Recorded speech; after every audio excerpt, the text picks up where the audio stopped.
Le Chant du Départ, or Song of Departure, heard here, was first performed in July of 1794, on the 5th anniversary of the French Revolution, at which point a year and a half had passed since Louis XVI ended his reign on the guillotine. That 18-month interval would encompass a new regime to be known as the Reign of Terror, in which some 17,000 suspected royalists and counter-revolutionaries were to share the king's fate. The extreme paranoia associated with this period is well represented by the lyrics of the song, which call upon all segments of the French population to make every sacrifice for their country, from the soldiers going off to fight its battles to the wives and mothers left behind to carry on and raise new conscripts. Within 2 weeks of the song's first performance, the toppling of Maximilien Robespierre would mark the end of the Reign of Terror. But the underlying fear of invasion by monarchist forces intent on stamping out republicanism would live on, fueling another 2 decades of nearly unending warfare. In the course of this extended conflict, Napoleon Bonaparte would rise to become Emperor of the French, replacing King Louis's hereditary rule with an equally autocratic style of government based on his own powerful legend. At the outset of his remarkable career, however, he remained a young man of obscure origins and doubtful prospects, all of which would soon change. We proceed now to Napoleon's fateful departure on a campaign that would take him beyond the traditional borders of France and ultimately across the length and breadth of Europe.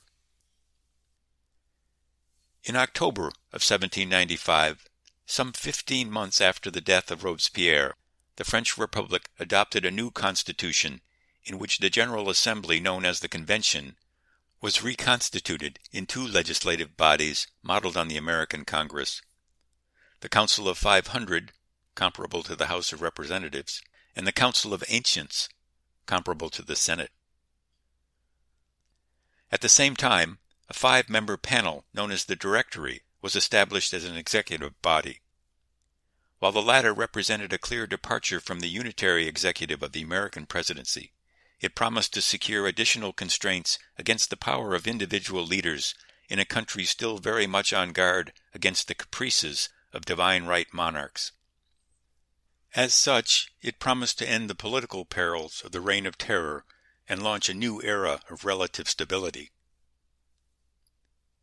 For Napoleon, the new constitution was especially promising, giving him every reason to embrace his adopted country with fresh enthusiasm.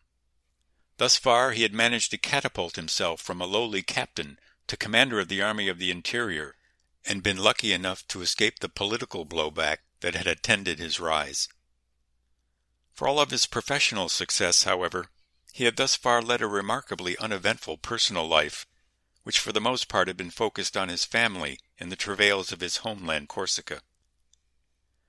Less than imposing in stature and physically slight, as a young man he had not been overtly attractive to women, and the self-important intensity of his personality was frequently as much a source of amusement among the members of the opposite sex as it had been among his schoolmates at Brienne. His resulting inexperience in matters of the heart would be evident in his first notable romantic attachment. While serving at Marseille, he became enamored of a girl of 14 named Désirée Clary, the younger sister of his brother Joseph's wife. Despite an 8-year age difference, the two were engaged, and Napoleon took to calling his prospective bride by a pet name, Eugénie. After some 6 months, however, allegedly due to the disapproval of the girl's mother, Napoleon called off the affair in a series of avuncular letters. However, the fact that he had recently met a very different sort of woman may well have had something to do with his decision. In any case, instead of a far younger girl, he would now fall for a woman 6 years his senior. Her name was Rose Beauharnais, and she too had experienced firsthand the turmoil of the Revolution. Born Marie Joseph Rose Tacher de la Pagerie in the French colony of Martinique, she first traveled to France in 1779 to take part in an arranged marriage to Alexandre Beauharnais, a member of the aristocracy who went on to serve with the French army in the War for American Independence. During the French Revolution, Beauharnais was named President of the National Assembly and later became General-in-Chief of the Army of the Rhine. His high-born background would catch up with him, however, during the Reign of Terror. Arbitrarily accused of failing to mount an adequate defense against the Austro-Prussian invasion at the border stronghold of Metz, he was imprisoned in March 1794, and despite his wife's efforts to plead his case with officialdom, he was sent to the guillotine in July. Indeed, for her pains on his behalf, Rose Beauharnais nearly shared his fate, and after spending some 3 months in prison herself, she escaped execution only upon the fall of Robespierre. In the months that followed her release, with the help of influential friends, notably a fellow prisoner and socialite named Therese Tallien, she took part in the salon scene that once again flourished in the capital, and it was during this period that she met General Bonaparte. By this time, the reinstated hero of both Toulon and 13 Vendémiaire had become the toast of Paris, and it is not difficult to imagine a scenario in which Madame Beauharnais orchestrated their first meeting.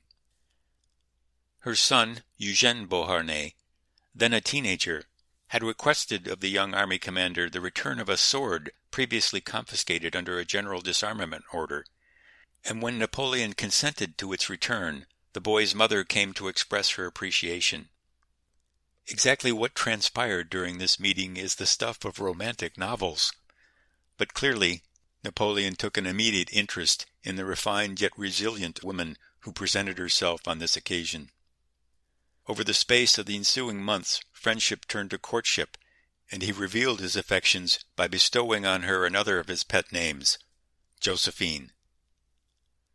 Theirs would be a complicated relationship, to be sure, and early in their courtship, Madame Beauharnais frankly admitted to a friend that she did not love him. Nevertheless, at 32, she had acquired expensive habits without a stable income to support them, and the young general, though by no means rich, showed considerable promise. As for Napoleon, while he was clearly in love with her, it is worth noting that she was in a position to advance his career, for among her more influential friends was none other than Paul Barras, who had recently been named to one of the 5 seats on the Directory.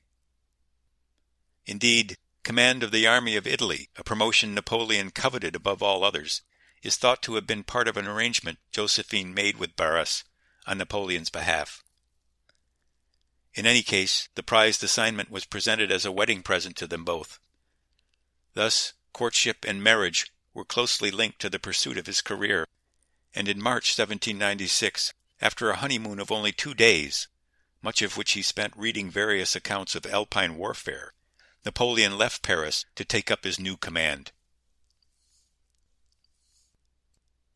As eager as Napoleon had been to assume command of the Army of Italy, the situation that confronted him upon taking charge of the army in the spring of 1796 was hardly promising. Following their tactical victory over the Austro-Prussian army at Valmy, French forces had gone on to push the Allies out of Belgium and Holland, but the defection of General Pichegru had led to a reversal in French fortunes, and the counter-revolutionary attack on the Tuileries in October 1795 had only highlighted the essential fragility of the Republic's strategic situation. The advent of the Directory had brought the promise of greater political stability, but whether the new government could provide effective military leadership was still very much in doubt. Following the initial expansion of the pent-up forces of nationalism released by the Revolution, the steam seemed to be going out of the French war effort. Ill-paid, ill-fed, and ill-equipped, the armies that guarded the country's newly expanded frontiers could not be expected to remain patient for long.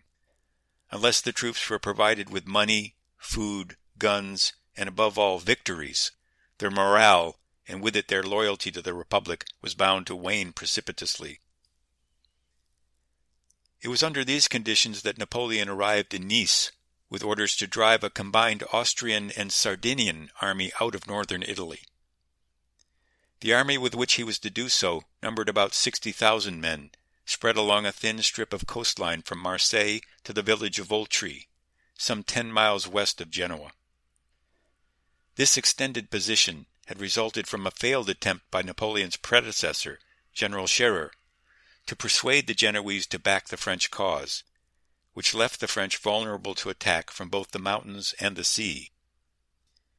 Indeed, within a week of Napoleon's arrival, the Austrian commander, Johann Bollio, began massing troops at Bolchetta, with plans to coordinate with the British fleet in an attack on the French garrison at Voltri.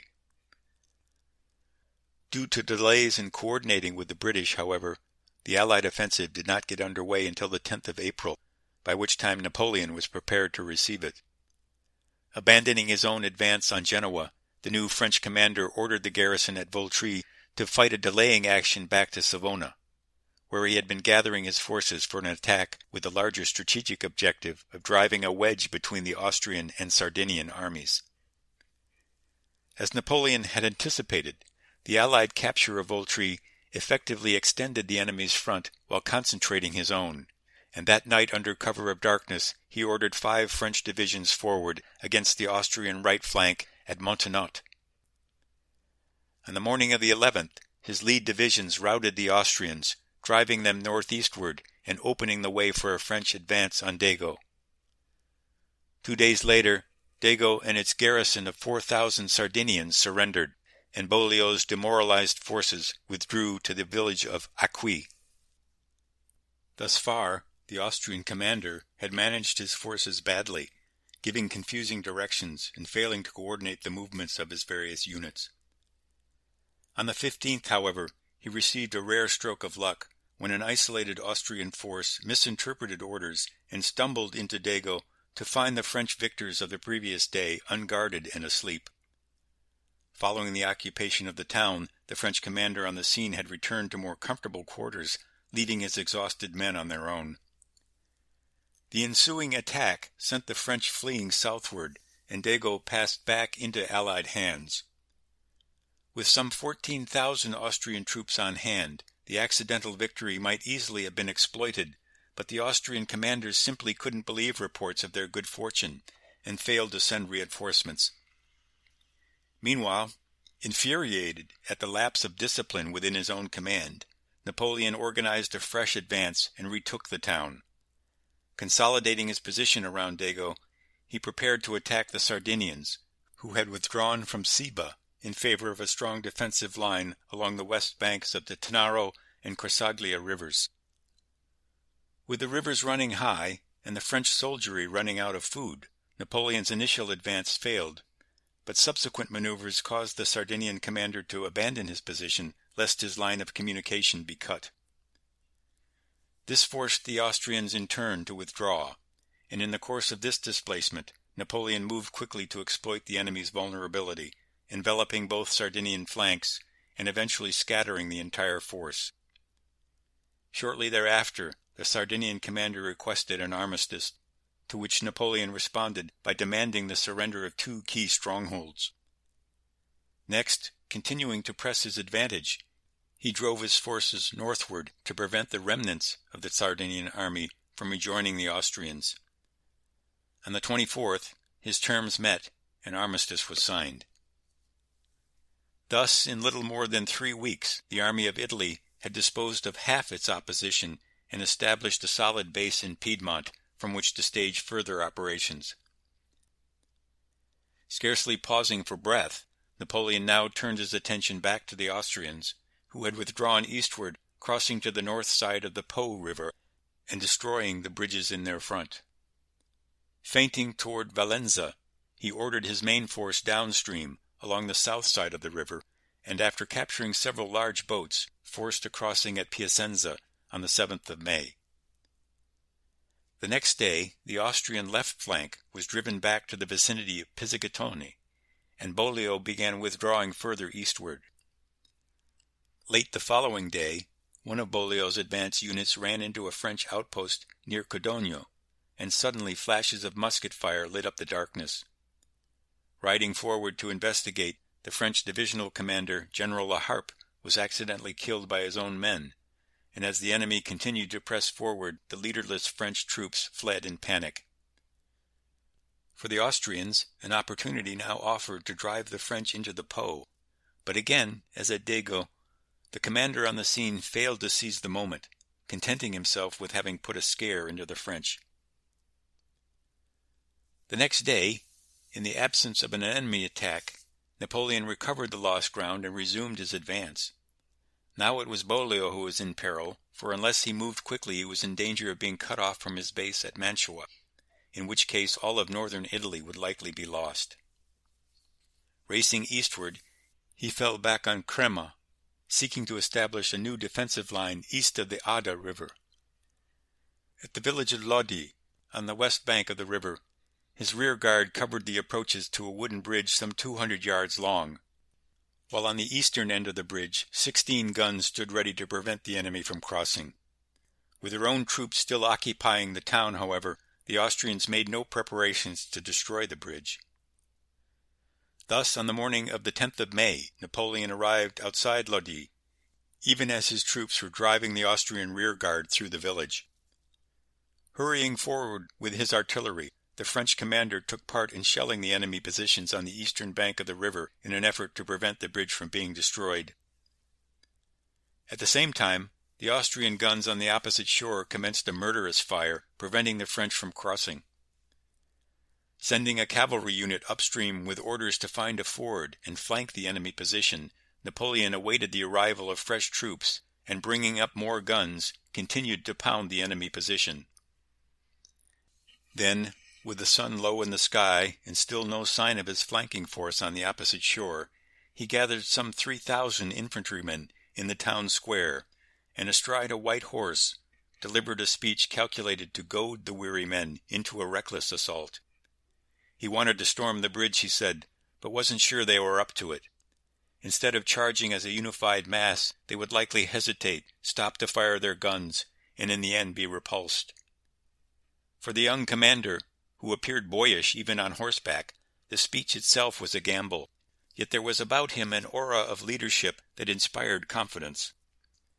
Having worked on their pride, Napoleon gave the order for the assault, which went forward amid shouts of "Vive la République!" Now nothing remained but to charge straight for the muzzles of the enemy guns, and when, about halfway across, a well-timed Austrian volley crashed into the attackers, the bridge was suddenly littered with the fallen. At this point, seeing the men falter, a group of French officers, led by General Berthier, rushed onto the bridge to press forward the attack. At the same time, a group of carabineers dropped from the bridge onto a shoal of sand and began firing, breaking up the Austrians' first line of defense and enabling the initial wave of attackers to gain the opposite shore. A sharp fight now blew up as the Austrians struggled to bottle up the advance, but it was at this moment that the French flanking force appeared on the enemy's right. Soon another group of cavalry, having swum the river downstream, began to envelop their opposite flank, and with darkness falling and the French fanning out from their bridgehead, the Austrians turned and fled, leaving their guns behind. Though not the decisive victory he had hoped for, Beaulieu had been able to escape eastward, keeping his army intact. The Battle of Lodi would prove an important episode in Napoleon's growing legend. Prior to the battle, the youthful commander had been a distant figure, brilliant but aloof. In his speech to the troops about storming the bridge, however, he had struck a powerful chord, and in the process passed a crucial test, becoming not just a commander, but a leader of men. At one point in the early fighting, he had exposed himself to enemy shell fire to sight several of his own guns, a job normally performed by a corporal. The incident stuck in the minds of those who had witnessed it, and after the battle, the French soldiery began referring to their youthful commander as le petit caporal, the little corporal. Having incited his men to win battles, Napoleon had won their hearts in the bargain. Within a week of the battle, the French occupied Milan, capital of the rich province of Lombardy, where Napoleon set about consolidating his considerable gains. For much of the campaign, his ragged army had been accustomed to widespread looting to make up for the lack of regular army supplies. Through strict discipline, Napoleon managed to bring much of the looting under control, and from the proceeds of the conquered province he paid the troops and undertook a general refitting of the army. The effect on French morale was profound. With money in their pockets and clothes on their backs, the French soldiers for the first time experienced the tangible results of their efforts. No longer forced to steal to provide for themselves, they moved through the streets and cafes of Milan with a newfound self-respect, delighted to find themselves in a city renowned for its beautiful women and high culture. The Milanese, to whom Napoleon's large requisitions were little more than looting on a grand scale, were not nearly so pleased, of course, and a number of local revolts broke out, which the French conquerors put down with a heavy hand. For Napoleon, who had pledged to the local population the eternal friendship of the French, such incidents no doubt marred the triumph of the occupation, but he had fulfilled the wishes of his own government with unimpeachable thoroughness and competence. It therefore came as a shock to learn, during his hard-won respite in the capital of Lombardy, that back in Paris the Directory had decided to divide his army. General Kellerman was to be given joint command of the army of Italy with orders to take over the pursuit of the Austrians, while Napoleon was to undertake a lesser campaign against Tuscany and the Papal States. Summoning all his tact and rhetorical skill, Napoleon responded with a series of forceful arguments against the plan. "General Kellerman has more experience and would do better than I," he wrote, "but the two of us together would do very badly."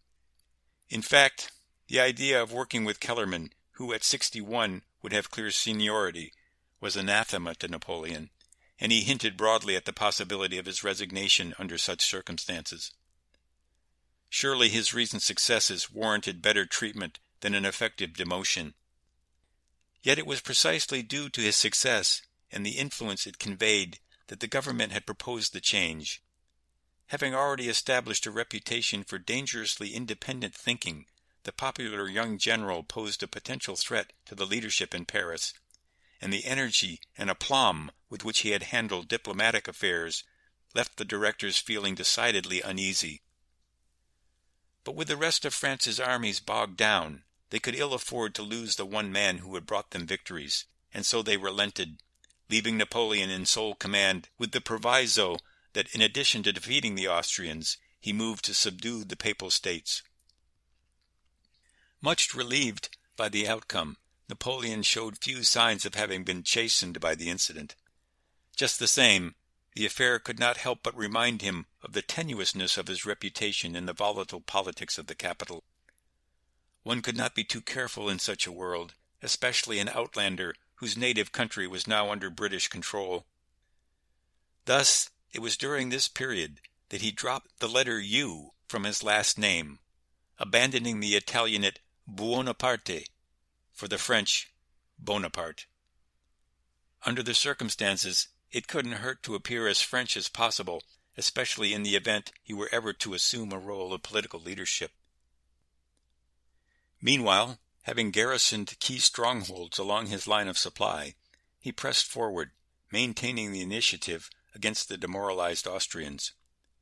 By the middle of May 1796, the army of Italy was on the move again, crossing the Adda at Pizzighitone and forcing the enemy back upon a new defensive line on the Mincio River. Here, feigning north as if to strike Peschiera, Napoleon sent the bulk of his force against Borghetto, 5 miles to the south, at which point the Austrian commander, Bollio, his line broken, fled north, leaving some 13,000 men in the fortress city of Mantua. Establishing his own line along the Adige River from Rivoli to Legnano, Napoleon laid siege to Mantua and turned to the task of satisfying the Directory's desire to subdue the Papal States. With 2 divisions he swooped southward, scooping up territorial concessions and a total of 50 million francs in tribute and supplies. By the middle of July he was back on the Adige, having covered over 300 miles and given all of central Italy notice of France's new ascendancy.